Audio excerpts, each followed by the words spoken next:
ታሪክ የሀያላን መንግስታት መቃብር ነው። ሮም ወድቃ ጣሊያን ሆነች። ግብፅም ተንኮታኩታ የአረብን ማንነት ተላበሰች።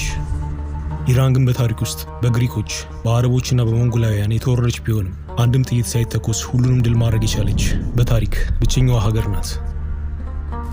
ይህ ታሪክ ብቻ ሳይሆን ማንነትን የማትረፍ ጥበብም ጭምር ነው።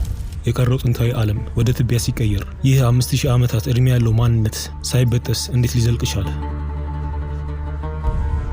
ኢራን የሚለው ስም በማንኛውም ካርታ ላይ ከመታየቱ ከረጅም ጊዜ በፊት በዚህ ደጋማ ምድር ላይ አንድ ድምፅ አልባ ኃይል ይተም ነበር። በደቡብ ምዕራብ በኩል የሚገኙት ኢላማውያን ወራሪዎች ሳይሆኑ የዚች ምድር የመጀመሪያዎቹ ባለቤቶች ነበሩ። ከምድሪቱ አፈር የበቀሉ እንጂ በወረራ አልመጡም። ሱሳን ከባቢሎን ጋር የምትፎካከር ግዙፍ ከተማ አድርገው ገነቧት። ለ2000 ዓመታትም ግዛታቸውን አስከብረው ቆዩ። ነገር ግን በ646 ዓመተ ዓለም አሦራውያን የማይታሰበውን አደረጉ። ሱሳን አወደሟት። የኢላማውያንንም ኃይል አመድ ያደረጉት። አብዛኛዎቹ ስልጣኔዎች እዚህ ላይ ያበቃላቸው ነበር። ነገር ግን በዚያ ውድመትና ክፍተት ውስጥ ከሰሜን በኩል እጅግ አደገኛ የሆነ ነገር ወደ ደጋማው ምድር እየፈለሰ ነበር። የኢንዶ ኢራን ነገዶች ሜዶናውያንና ፋርሳውያን ወደ ደጋማው ምድር እየገቡ ነበር። ሜዶናውያን ቀድመው በመምታት ሁለቱን ነገዶች በአንድ መንግስት ስር አዋቀሩ። ሆኖም የታሪኩ መቅደም ብቻ ነበሩ።